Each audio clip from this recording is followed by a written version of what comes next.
Hey guys, and welcome back to the Laws of Physio YouTube page. Today it's a shorter video because it was a shorter workout. So just a clip at the beginning, it was raining today, and I didn't realize while I was recording it, but it was actually hailing, and then that meant I had to drive my car in, so that's why my car is driven in the next scene.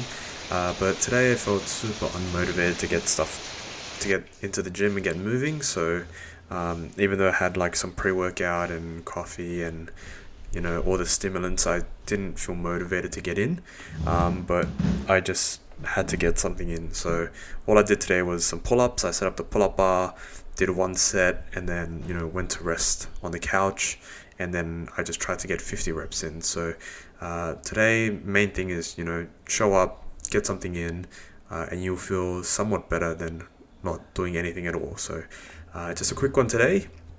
Hope this inspires you to just start somewhere small, get a little bit of work done, and then once you start feeling better, then you kind of come back into it and pump out some more.